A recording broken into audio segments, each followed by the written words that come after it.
You're listening to the Faith and Other Oddities podcast, brought to you by the Raven Creek Social Club, where we talk about faith and other oddities.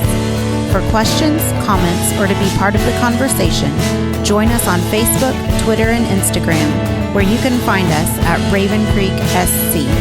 Now for your hosts, Emily Dixon and Nathan Underwood. Well, hey everyone, welcome back to Faith and Other Oddities, the show where Emily and I read the Bible, discuss it, and put it out there for the world to enjoy or not as they prefer. We don't ask for much here. Our expectations are not high. Well, our expectations for ourselves are high, I think, but the world at large. We tend to be more lenient on other people. That's a character flaw we have, I guess. I don't know. We do, and that's hold on, Hector. Sorry. The puppy's been making a lot of appearances lately. Yeah, he is. He's been, I don't know, extra hectory lately. I don't. Yeah, how old is he now? What, 4 months, 5 months?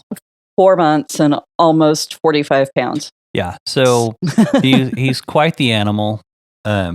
Even when I was last in, he was quite large for his age.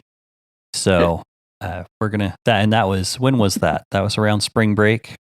Mm-hmm. Yeah, but he's gonna be quite the large dog. And he's not a bad dog. He's just like busy. Right. And so, we were talking about it. It's like having another kid, because I noticed that last week while we were recording, he actually chewed like the entire belt off of my apron. Yes, I own an apron. It was a gift. Don't let that destroy my street cred. But anyway. I own 2 aprons. I forgot to return them from a place of employment. But they're high quality, so I do use them sometimes when I grill to keep charcoal off the front of my shirts. Well, this one's like pretty, like homemakery apron. So yeah, which we all know that's just not one of the areas that I excel in. So, but he had chewed it up, and I'm like, oh goodness, yeah, he's teething and like just really happy about everything in the world. So okay, I've discovered that I'm a dog person, absolutely, but I'm not a puppy person. So where a lot of people are just the opposite, give them the cute puppy, and I'm like, give me a dog, settled down, ready to just go to work. Yeah. And so I'm ready for him to grow up, is what I'm saying.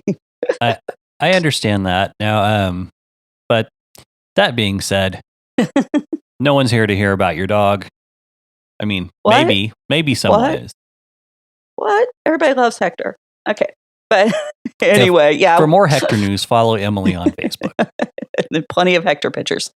But anyway, we're finishing up. I think we might get through this episode, maybe next episode. We're in 2 Samuel 23. We kind of did a little bit of an intro last time, how these are considered to be David's last words, or the last words of David. It's typically the heading that's there. So we're looking just at verses 1 through 7, because we looked at 8 through the rest of the chapter when we were working with that chiasm, because this is a chiasm for anyone who has forgotten those last 4 chapters.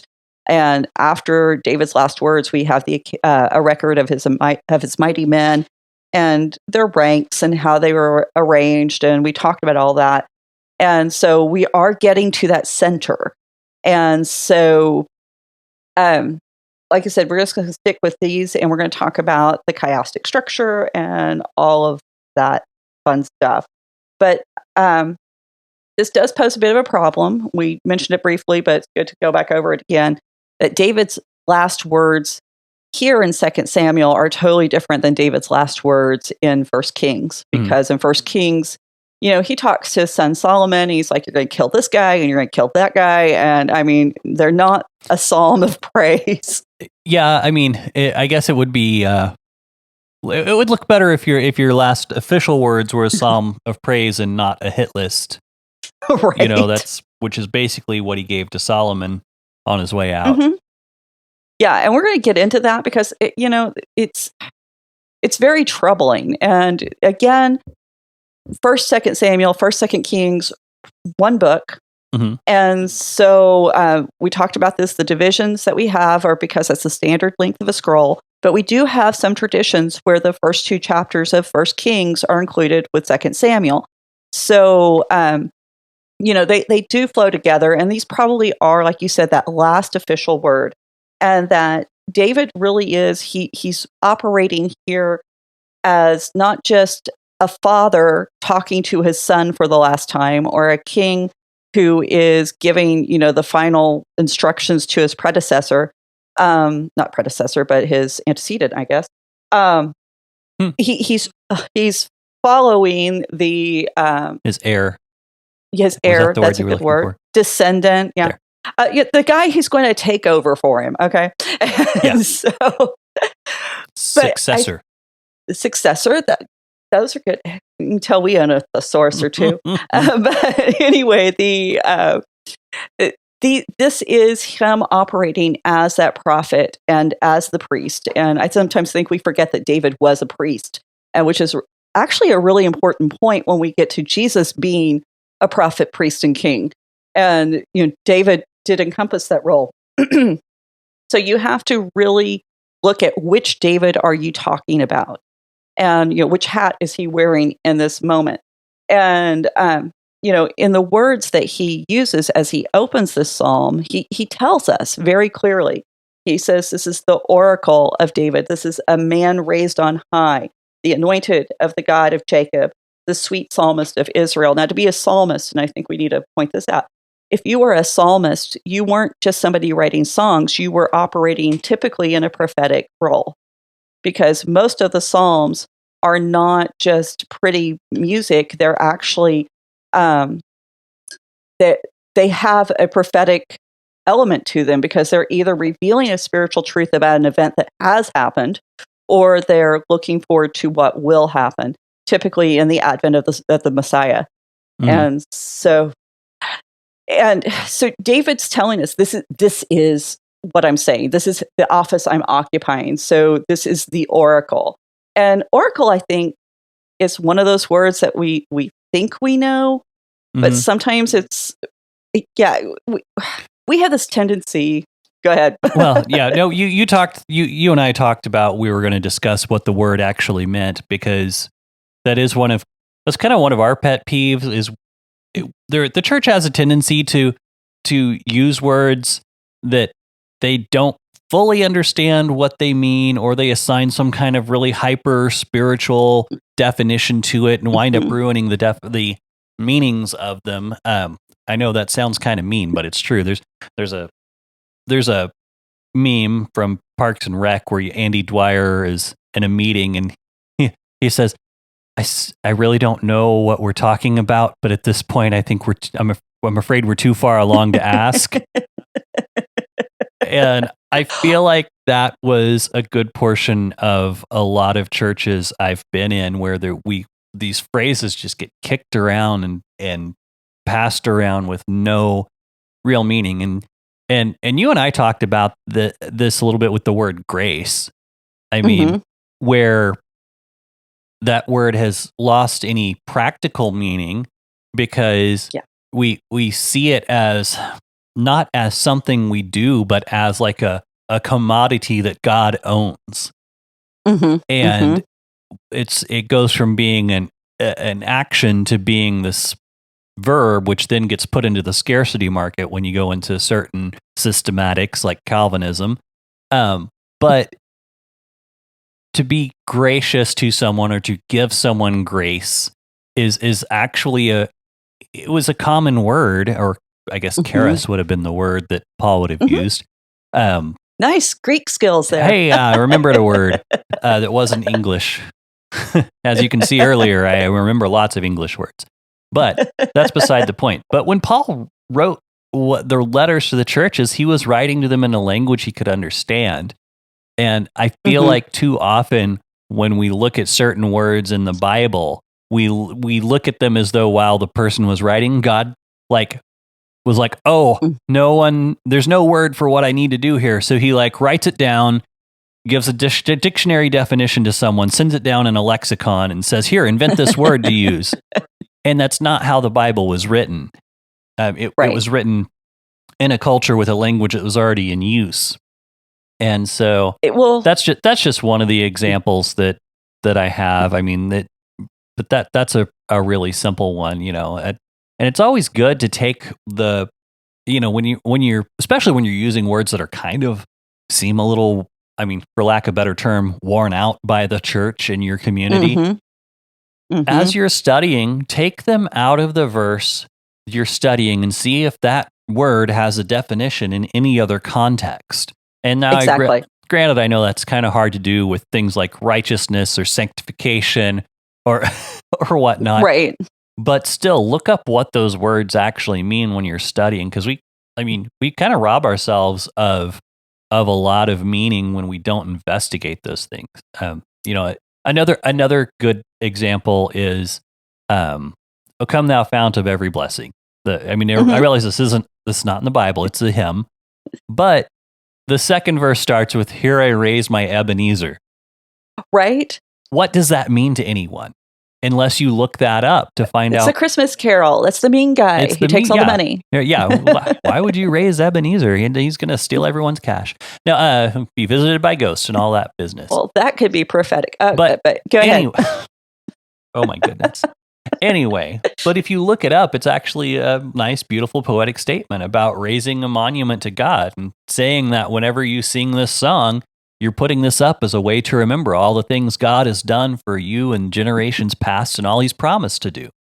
It's this succinct, poetic statement, and we've got to get better. Like I mentioned a couple episodes ago about, we've got to get better at taking these things that are supposed to help us remember God's truth and reflect on it, and stop accepting them as a whole truth that's so dense that we can't penetrate it because it's wrapped up in language that we don't understand. So that's a big pet peeve of mine. You might have noticed after 7 minutes or so of ranting. Well, I think, it's just responsible. If you're going to study the Bible, be responsible, because too many people will study the Bible, get what they want out of it, and move on. And so if you actually know the words, now we can begin to discuss, excuse me, how to use them, what they mean, what the symbolism, like you were saying. And so that helps us understand the text, and that helps us come to a better grip of the truth. And it's just a good thing to do. And a lot of times it's as simple as putting into Google the word and then definition. Yeah. And now I say that, and we're going to talk about how this is not one of those words. Because oracle, oracle is it's a borrowed word. We hear it probably most frequently when we're talking about the Oracle of Delphi, which is where Apollo had his temple, and this woman would be there, and she would sit above this fissure in the earth, and she would get high off the fumes. And at least this is the most popular theory. And she would speak. And honestly, she would speak gibberish, and she was known as the mantis. And so, see if I got this right. It's been a while since I studied this. Didn't plan to go here, but it seems a good way. So there was her. She would speak gibberish, and then the priest would then interpret what was being said. And so they were the prophets that would give the message.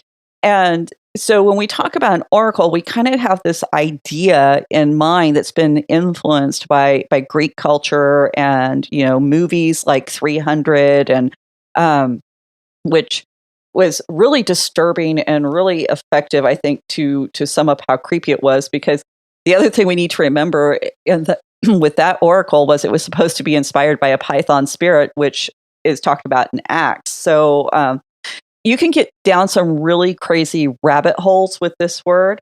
So what we have to do is we need to look at where the word appears, like you were saying, in the Bible.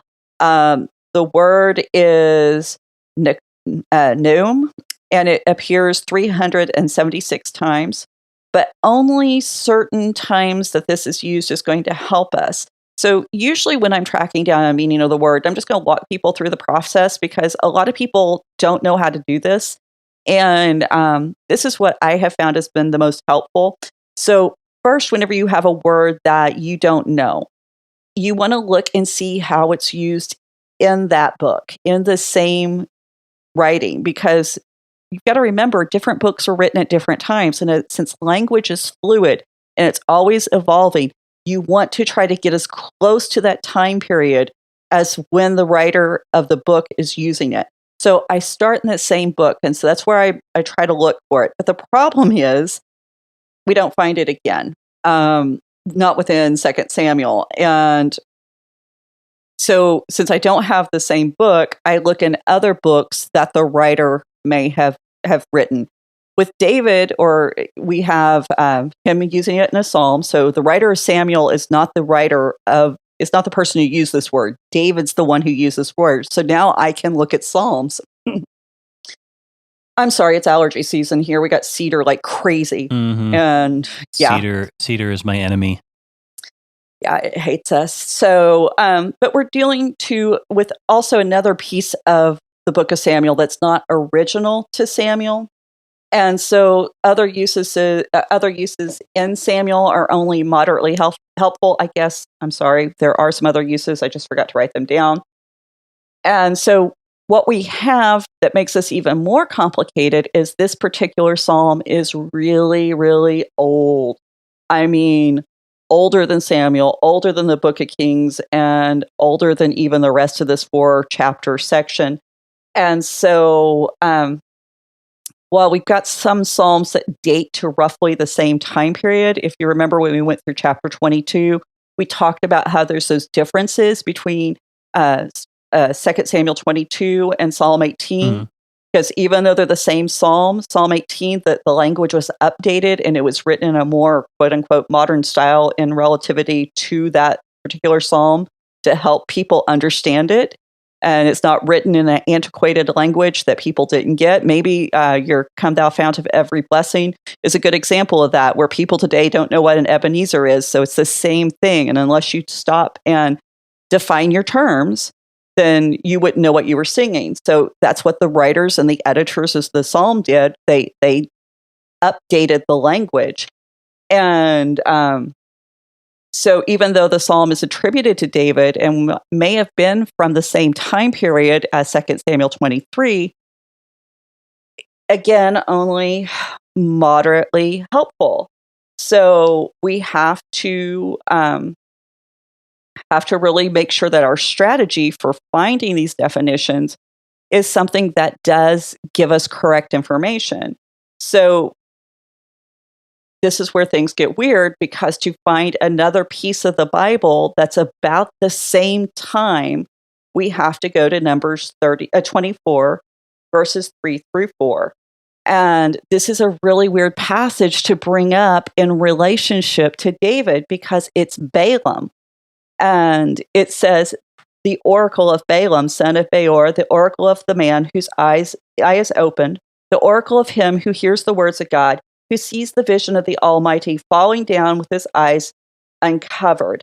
So you've got kind of a similar setup here that you find in 2 Samuel 23, because the oracle of David, the son of Jesse, the oracle of a man who was raised on high, the anointed of the God of Jacob, the sweet psalmist of Israel. So you've got these lines that are very parallel with the son, the office, the function of the identity of who this person is. And so it is a very formulaic, prophetic announcement. It's not just a song, it's a prophetic announcement. And so if you know the story of Balaam, real quick, we'll give you the Reader's Digest version. Basically, the king of Moab wanted to hire Balaam to curse Israel. And the first time that Balak that's the king of Moab, Balak, sends messengers, God told Balaam not to go. And the second time he sends messengers, God told Balaam, you can go, but only do what I tell you to do. Mm-hmm. And on the way, Balaam's donkey talks to him while they're going on the path. and because he's obstructed by the angel of the Lord. So when he arrives before Balak, there's preparations that are made, and Balaam goes to the heights to receive a word from God. There's sacrifices and altars built, and there's a lot of detail that we aren't going into. But verse 5 says this, and the Lord put a word in Balaam's mouth. So that's what the first oracle of Balaam was. It's a word the Lord put in Balaam's mouth. It's not something that Balaam wants to hear, or Balak wants to hear. And, Balaam tries again. The third time, Balaam accepts that God is not going to curse Israel. He's going to bless Israel. And he just forgoes all the sacrifices and rituals that they had done before. And he doesn't go to the height. He just sets his face towards the wilderness. And this time, God doesn't put a word in his mouth. It says the Spirit of God came upon him. And it's at this point he introduces his oracle with those words that sound like David's introduction here. Mm-hmm. And Balak is, he's furious with what Balaam has to say. And he reminds Balaam, Balaam reminds Balak, I can only say what God allows me to say. I can't say anymore. And Balaam begins to prophesy again. And that time also he uses the same, word for word introduction. And so definitely we've got this formulaic introduction that really expresses the idea that what follows is a word from God. There's no doubt that this is something God wanted said. The psalmist, whether it's Balaam or David, they're not saying what they want to say.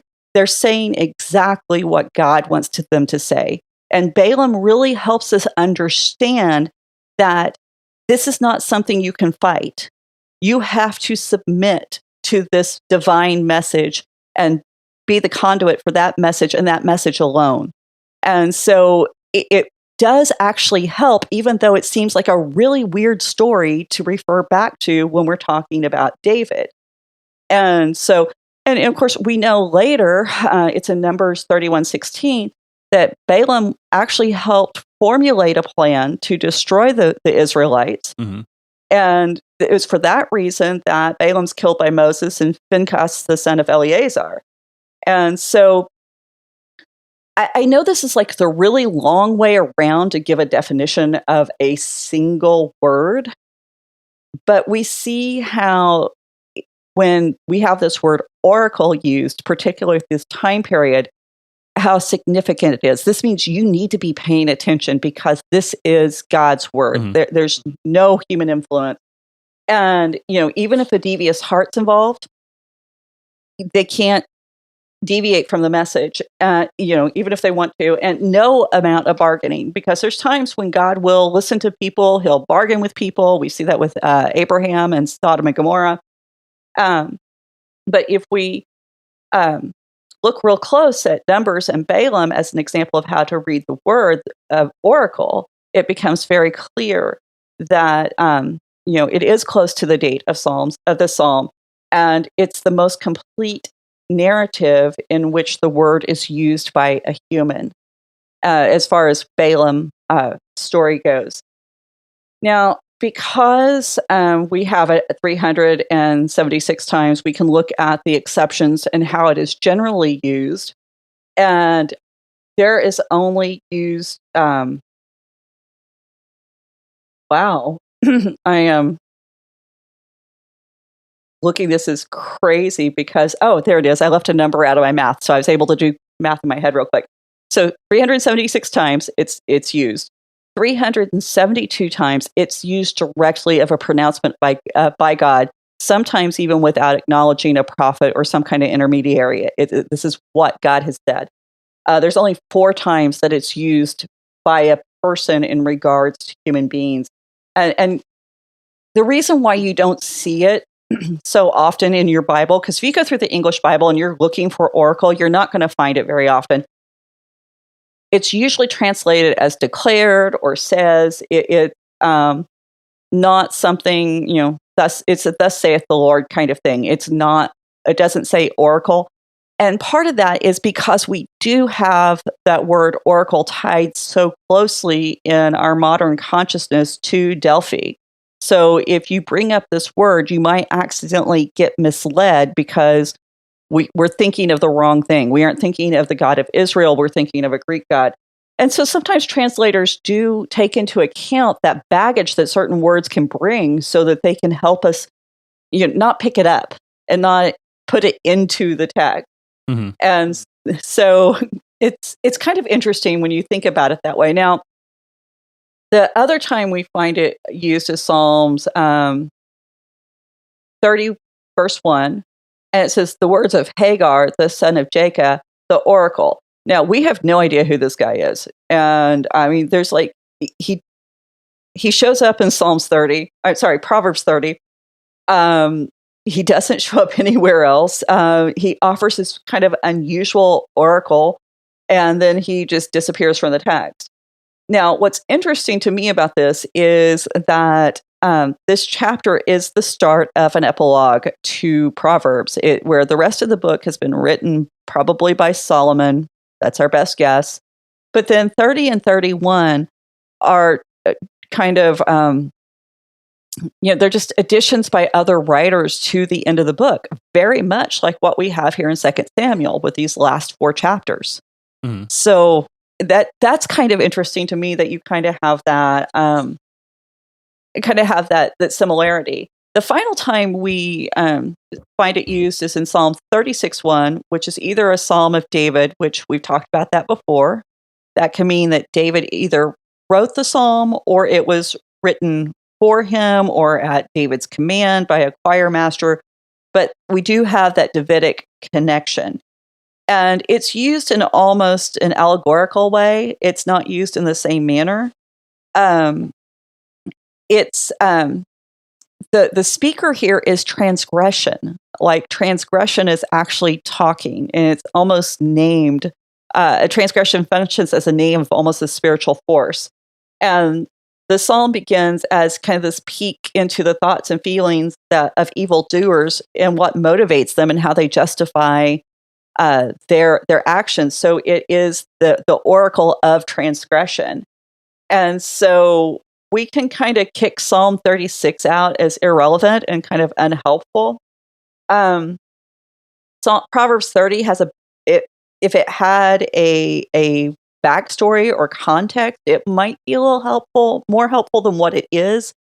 We do have that hint at the formulaic writing, but again, only moderately helpful because there's not a lot to work with. But by taking it back to Numbers and looking at the fact that they are from about the same time period, we've got such close parallels in those opening lines. And we can see what David is trying to express. Mm-hmm. And I don't think you get that without that connection back to Balaam. And this is the reason why it's so important to look for parallels and look for the way that language is repeated or used repetitively in Scripture. And so if you see where it's used, and I've talked about this before, but there's this rabbinic principle where you don't apply a law unless you have 2 narrative examples of how that law is applied. And so this isn't quite the same thing, but I do like the idea of when you find that narrative that gives you an example, you need to grab hold of it and you need to really see what you can mine from it, because that, for me, is where the principles actually make the most sense. And I know how to grab hold of them better because now I have a concrete example of how it is applied, either correctly or incorrectly. And another thing to remember is just because it's in the Bible doesn't mean it's the way it's supposed to be. And sometimes God does actually give us some really terrifying examples of misapplication of his word. So all of that to say, David's not speaking from experience or what he's witnessed. He's as the physical realm. He is even the spiritual realm. He is quoting God's own words here. He is saying exactly what God wants him to say. And David really makes it clear in verse 2.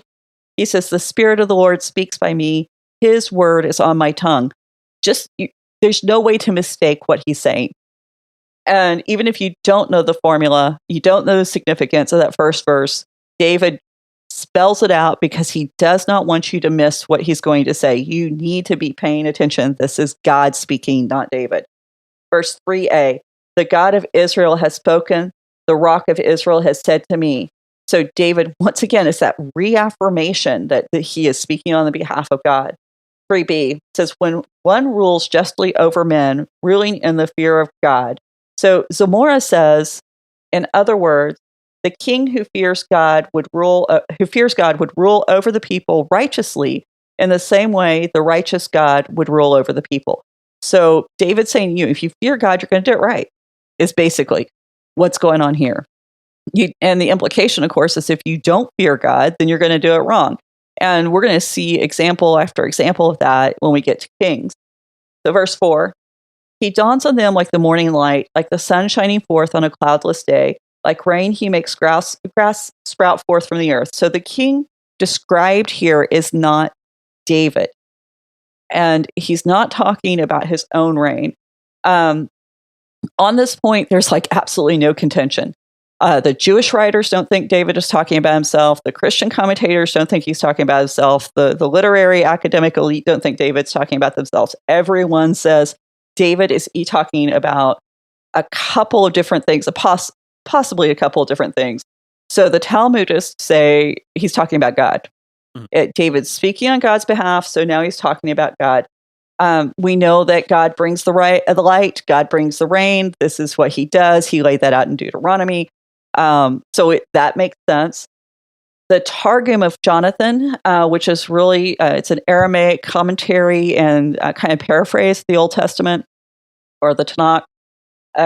He actually says this is the coming Messiah. This is the Messiah who is going to reign over the earth. And now we as Christians, we immediately go, well, this is Jesus. I mean, of course it's Jesus. But we got to remember that at this point in time, both with Jonathan and with Jonathan, the Christianity probably hadn't even been formulated yet. Or the dating on that's kind of hazy, but it probably predates Christianity. The Talmud, they're fighting against Christianity. But the thing is, we can actually affirm what both Jewish sources say because we know Jesus is God. We know Jesus is that Messiah. So we can go, you're absolutely right. 100%. This is who is being spoken of here. We just happen to know the person. So then David tells us that in this kingdom where the Messiah rules, in the kingdom of God, all the abundance will be given. The sun to warm the earth and the rain to bring the crops. You've got to have both. He brings them in perfect balance. And, within this creation, under the reign of the Creator, this is how it has to be. I mean, it's like you can't have the Creator actually involved in creation without creation being what it's supposed to be. And so Jesus even uses this information to confirm his identity. That's in John 8:12. He says, I am the light of the world. Whoever follows me will not walk in darkness, but will have the light of life. So Jesus isn't using the exact same words, but the same theme. It's that idea that being with him brings light. It brings life. And so in in John 9:5, he says, as long as I am in the world, I am the light of the world. So David is acknowledging something crazy here because we know about David. David's got, he's not the most humble man on earth. I think we should have picked up on that by now. He has this tendency to be just a little too sure of himself. But in this moment, he's acknowledging this huge truth, which is it's not about him. It's never been about David. The kingdom, the throne, everything David's gone through, it's just a means to an end. He had the privilege of participating in God's ultimate design. He had the honor of being a key piece in this grand plan, but he was never the end. He was not the final part of God's plan. He's not what God was building to. He's just one step along the way. And his last words to the nation, their comfort and their hope, the kingdom will not end with his death. The people should not fear or mourn the loss of the Messiah. Instead, they should be anticipating the loss of the final Messiah, the Messiah Jesus Christ. And yes, things were good under David's rule, but David did not bring them the sun and the rain. I mean, in fact, the story before this, we had just had a drought because of what had happened with the Gibeonites. So David's saying there's going to be someone coming who's going to be a better king than I ever could have been. So this is why my death isn't devastating to the kingdom. It doesn't mean Israel's going to end. And so we need to remember this. I mean, plagues, we're going to have plagues back in the last chapter. So why does David have such certainty of this? He says this in verse 8. He says, "For does not my house stand with God?" David's saying, no matter what, we're on God's side. He says, "For he has made with me an everlasting covenant, ordered in all things and secure. For will he not cause to prosper all my help and my desire?" So David can have confidence the Messiah will come because his house has been established forever, because God has made a covenant with David. And the covenant we're talking about here is back in 2 Samuel 7, and we spent a lot of time on that. Now, that's really the key piece for the evangelical message, or the in the Old Testament, that this is what's going to happen. This is the progression, and God laying out for David how things are going to work. And despite everything that's happened since, David still believes that God's going to be true to his word. Why? Because it's dependent on God, not David. I think what Heiser says, he sums it up very well. Help me with this. What can't be gotten by moral... what can't be gained by moral perfection can't be lost by moral imperfection. Is that the one you were going for? That was it. I knew you'd get it. So David is saying it's not dependent on me. It wasn't about me. It's not dependent on me. This is all founded and rooted in the nature and the character of God. And we talked a lot about how God's integrity and the security that people could have in God was something so counter to anything that was going on with that culture. So now the last line is a little awkward. It says, "For he will not cause to prosper, for will he not cause," sorry, got to get the inflection right.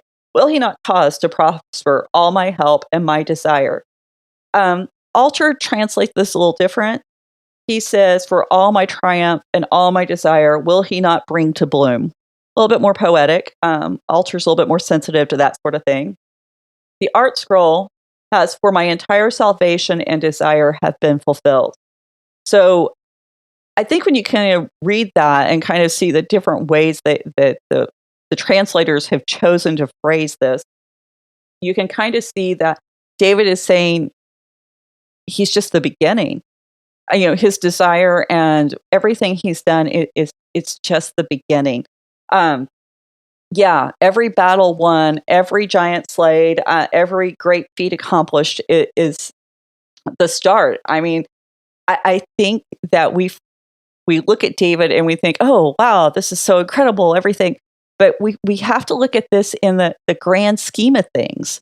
And we have to try to have, as much as human beings are capable, we have to have this kind of eternal perspective where, and honestly, that's been one of the things that's helped me out a lot in life, is when things are like going wrong and falling apart, and I can just go, in 20,000 years, no one's going to remember this.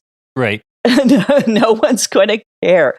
I just got to get through it and get to the other side. Kind of a nihilistic way of looking at it. I mean, well, I don't know. For me, it's hopeful because sometimes it's like you can look at your life sometimes and see the chaos and everything going on around you that you can't control, and it's like, this is so huge and it's an insurmountable battle, and I don't know how I'm going to get through it. And then it's like, in God's economy, it's nothing.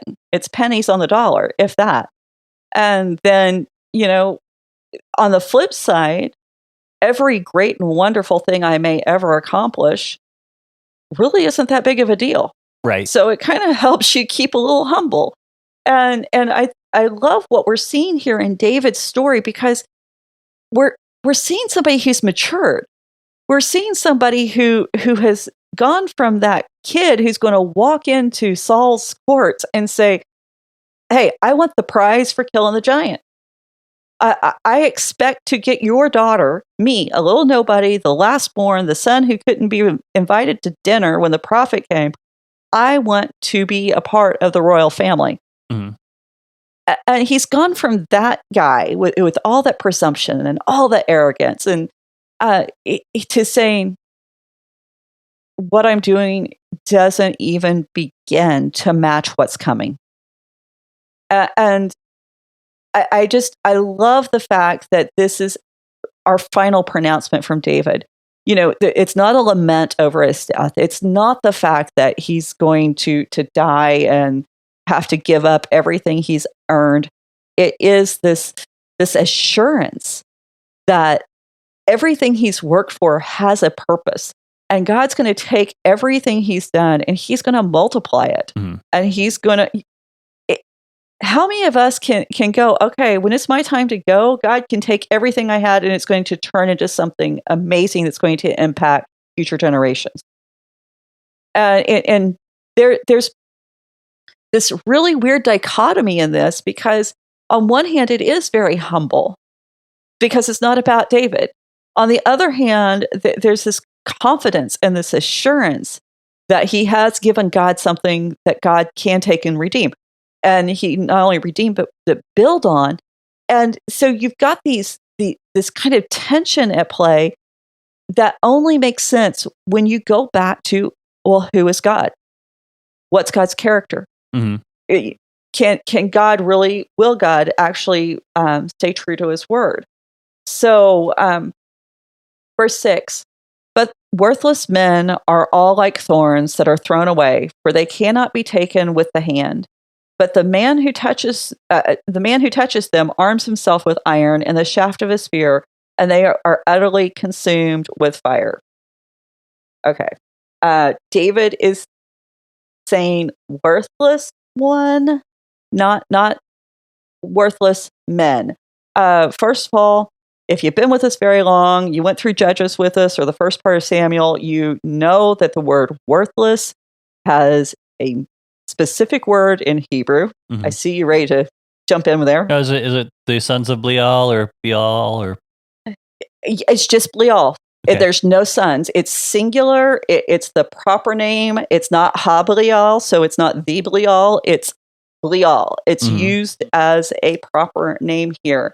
We're going to talk some more about that later.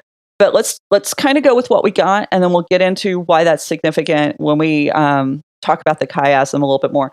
So David is saying that the worthless one is dangerous. He's damaging. You can't touch him. He can't be taken with human hands. You can't fight him. And if you did try to take him on, you're going to get hurt. So don't do it. But the one who will defeat him, the one that we're supposed to anticipate, the Messiah that we're supposed to look forward to, whenever he takes on Belial, or this worthless one, he's going to do it with iron and the shaft of his spear. He's armed with the necessary weapons, in other words. He doesn't, he's not someone who's fumbling. He's actually got the right equipment to do it. And not only will this enemy be defeated, he's going to be burned with fire. And it's actually burned with fire in his place. So right there, where he is, he's going to get burned up. So in other words, the thorns are kind of like what makes the ground unsuitable for human use, from being worked for human hands, and it's what keeps the earth from producing that bounty, that great abundance. And this is what's going to be overcome by the coming king, the guy we just talked about, who's going to bring sun and rain and make the earth fruitful again. Mm-hmm. So you have that great interplay that this imagery of reversal that you don't really get unless you know Genesis 3. Right. And so I really love that image, because the the one who makes the ground have thorns is going to be burned like a thorn. But let's build our case for that. Okay, so we're going to go back now, and we're going to look kind of a little deeper into this psalm, because there's a lot packed into it. There's a lot of allusions. There's a lot of pieces on the board. And so we're going to look at the pieces, and then we're going to try to put them together. I love doing this, and I hate doing this because I feel like I lose people. But at the same time, I know if you don't see each individual piece, you won't appreciate the whole picture. Mm-hmm. So so we've already talked about the translation. I don't know why. I don't know why translators have such a hard time treating this as a name. It's the ESV adds men here because they think that makes it make more sense.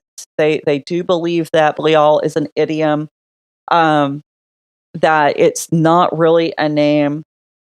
And, typically when we do encounter it, it is in that phrase, sons of Belial. But the fact that in this verse specifically, it is not used in the phrase, it is just a name, makes me pause. And I spend a little time looking this up. So, one of the ways you try to understand words is through etymology. I recently heard etymology being trashed by a popular podcaster and YouTube preacher. Etymology is a valid way to try to understand words. Mm-hmm. Now, it needs to be done with care and caution because words change over time. And that preferably in the original language, right? Yes. And so don't throw out that tool. People who a lot of times say, oh, well, you can't use etymology, are actually saying, I don't like what it means when I look at the etymology, so we're going to bypass it. Mm-hmm. And so when you bypass how the Bible uses a word and you bypass the etymology that has been established by the Bible, you actually aren't thinking biblically about these examples at all. So don't fall for that trap. But again, use caution. It's not a hammer that you can use on every word. Okay, let's be clear about that. But what I do like about the etymology is sometimes it really does open up some doors. Now, a lot of people think that, or the rabbis actually believe that it might be a contraction of two words. So it'd be Belial, Belial. Sometimes my vowel pointing when I write isn't great, but it means without a yoke. And what it's referring to here is the yoke of heaven, is how the rabbis put it. And therefore, you're worthless. And that's why the word is translated as worthless. Now, when you're without the yoke of heaven or without the yoke of God, which is specifically the Torah, and not obeying God's voice, then how do you have worth? That's a really good question.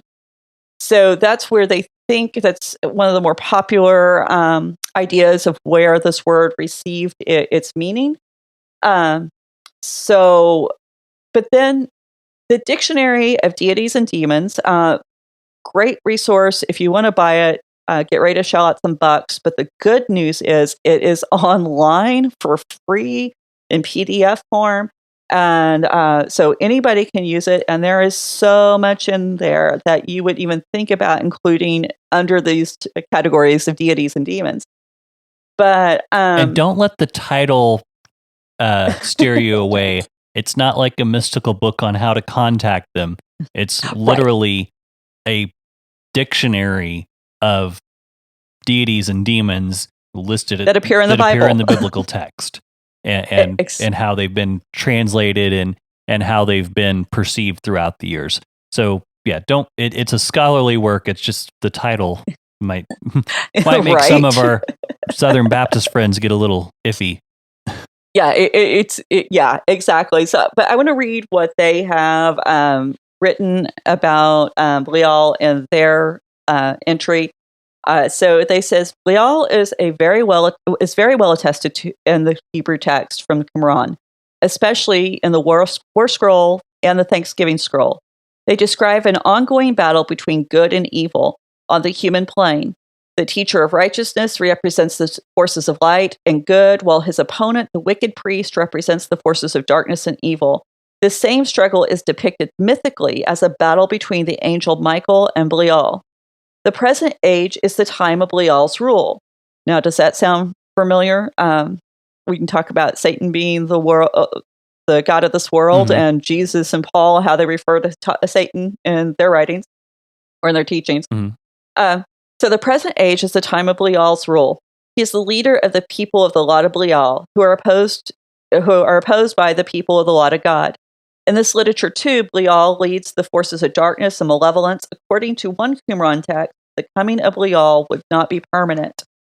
After a momentous struggle, God would eventually bring about the permanent annihilation of Belial and all the forces of evil, both human and angelic.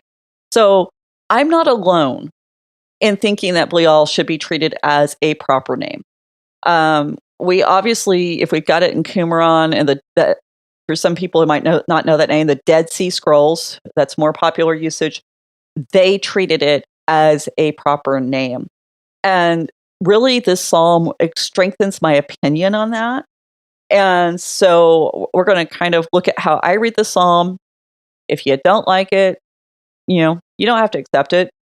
There's lots of other opinions. But it says, basically we can look at something that we all agree on. Every commentator does believe this is a messianic psalm. David is not extolling his virtue as king. We went over that. And that he is speaking as a prophet who is anticipating the arrival of the Messiah. And this is also the final piece of that chiasm in 2 Samuel, those last 4 chapters. And it's central to it's the central element. It's that primary point of the chiasm, which is all about the nature and the purpose of the kingship, which has been the theme of all of Samuel. But this is kind of a way of summarizing it and bringing it all together. So from Hannah's prophecy in 1 Samuel 2, where she announces the coming of God's anointed, the Messiah, to the king who's a king like other nations in Saul. Now we have David, God's anointed, who's going to foreshadow the coming Messiah. We see how the book has explored the promise and the problems of a kingship over Israel. And, I don't think you could get away from the idea that there are problems even in the midst of a promise. But in David's reign, when we go from the horrible corruption of Shiloh under Eli's administration to Saul, and now we get to David. Now the promise becomes the focus. And that's the thing, that everything that came before David wasn't focused on the promise of the final Messiah. Everything was focused on the issues and the problems of what happens when people are not listening to God, when they're trying to do what's right in their own eyes. And now David points us ahead and doesn't keep us wrapped up in the corruption of this moment. Now, Brueggemann says it this way: says the Davidic house is not a tenuous historical institution, but an ontological structure based in God's decree. The same language is in the Royal Psalm 89, verses 28 through 37. The same language of promise, moreover, is used as a guarantee to the world after the flood, Genesis 9:16. The exilic poetry motifs, there is a convergence of motifs of David's promise, flood, the promise, David's promise, the flood promise, and a guarantee of creation. And he finds that in Isaiah 54, 9 through 10, and 55, 33. Just 3. I wrote the wrong number down. All of which are a way of witnessing God's long-term fidelity. So again, we're going back to the character and the nature of God. If I could get people excited about one thing in the Bible, it is God's character, his nature, the way that we can depend on him, that he is unchanging. We need to understand how big that is. That is so important. And this is why there is this continuity from Genesis to Revelation. If God had been a God who changed with the barometric pressure, you wouldn't have that continuity over the thousands of years it took to put this book together that serve as a witness to how he deals with humanity. And this is why we can actually read these books and say, I can be encouraged. I can find hope. Because if he didn't change over all this millennia, then he's not going to change now. because the amount of time that's passed from the close of the canon until now is nothing compared to the amount of time that it took to actually compile the book. So I think we forget or that God's character is a big deal. Mm-hmm. You know, I don't think we talk about it enough. Yeah, well, and that's actually a really interesting point that you make, that God's character's been the same during the whole time the book's being compiled, because that is one of the criticisms of the Bible, is that it's this collection of books that's separated from author by, hundreds of years. And it's like, well, but the observations are still the same. And the people who were writing it were able to see where God's hand was moving and see that it's good. And it's interesting, and for some reason it reminds me of this. I'm just going to throw this out. I was listening to what's his name? Never will forget it. Yeah, it was either Harris or Dawkins was on Unbelievable. Okay, this should be good. Oh yeah. So the debate was, can you get morality from the biblical text? And it was an interesting debate, but I was actually kind of disappointed by it, because I'm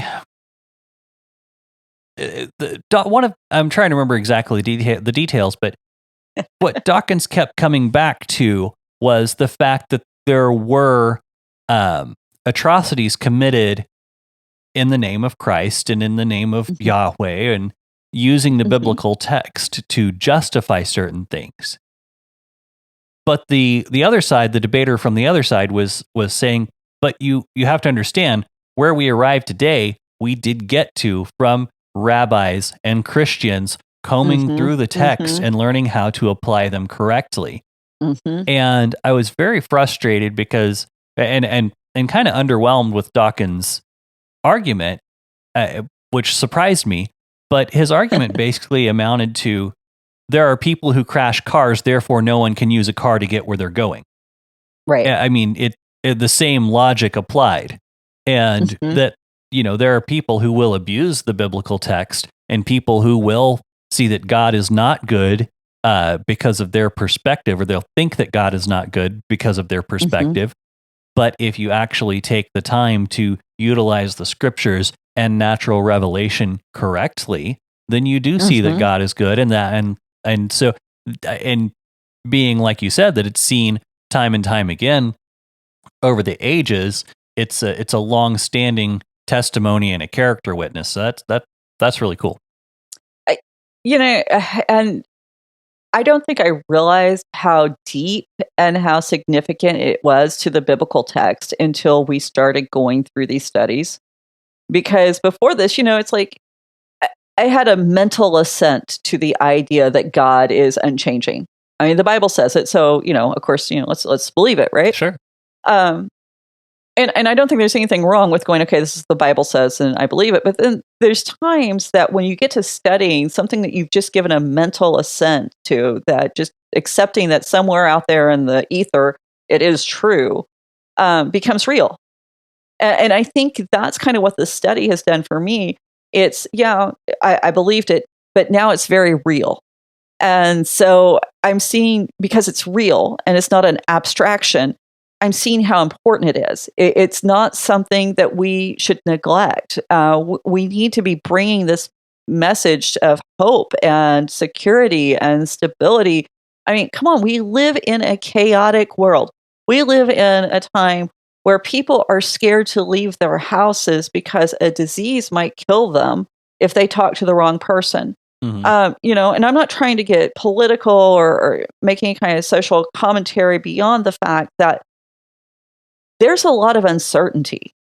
And I don't care who you are, if you are not uncertain about something, you're either superhuman or you just have no emotional capacity for emotion. I don't know. Pick one. But most of us, we need to know that what we're doing, number one, that we can do so with confidence because we serve a God who isn't going to suddenly pull the rug out from under us. we also need to know that what we're doing is part of a greater plan, and how we participate in that. I think we should be striving to do the best we can, the deepest, greatest works we can, not to earn his love, but out of honor for the fact that we've been invited to be a part of it.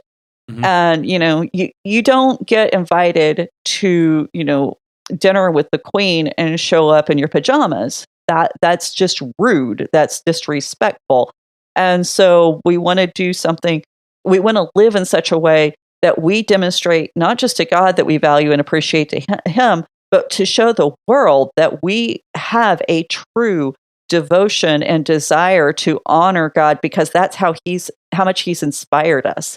And, I probably sound like a broken record, but where we get that inspiration to live that way is by being in his word, by seeing the witness, by hearing the testimonies, by knowing that this is truth and always has been truth and always will be truth. And if it was true for David, if it was true for Hannah, anyone in between Genesis and Revelation, if it was true for them, it's true for us. Mhm. And that really is the good news, that we have a God that we can rely on and depend on. And what is he doing out of that is he's getting to us.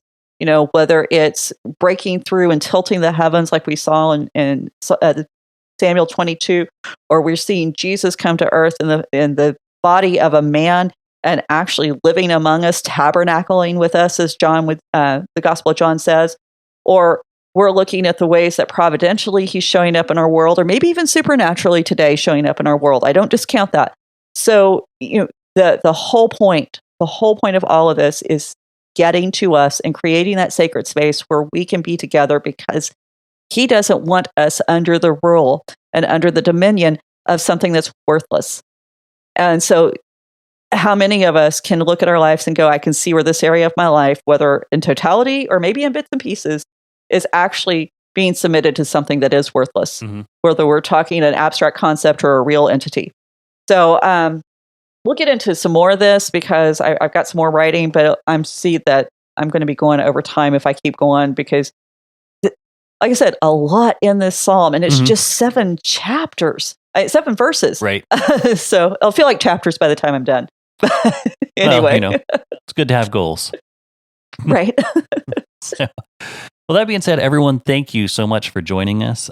We've been having a good time doing this. We're about to get into another book, which is crazy. I think I mentioned this before, but February 2020 is when we started 1 Samuel. So we have been in here for a little while. We're going to transition into Kings in the next couple weeks. One thing I did want to make mention of, I know at the beginning of like all the crazy pandemic stuff, we kind of stopped pushing our Patreon because we, wanted to make sure that we weren't acting like we didn't want to seem greedy, like, you all people are struggling. And I realize there are still struggles going on in the world, but Emily and I have started up again trying to post those bonus episodes. So if you head over there, I don't remember exactly what the price points are, but I know you get the bonus episodes at a very inexpensive price point. There is some merchandise that you can receive by supporting us at the higher levels. T-shirts, coffee mugs, different things like that. And I've been looking at some new merchandise to throw in there just to kind of sweeten the deal. But if you do like the show, I would encourage you to go check that out. See if that's something you want to do. We ask, if you're in need, don't starve yourself to support us. We're going to be doing this either way. And we're also not going to say, hey, if you send money to us, God's going to bless you for that, because we're not the kind of radio preachers who we don't want to prey on anyone. We definitely we will pray for you, not pray on you. we will pray for you, and we do appreciate any support, but we're not going to attach any kind of promise to that money that God didn't directly give to anyone. So we're not going to claim he did if he didn't. Does that seem like a good number of caveats there? Qualifiers. Make sure that we know that.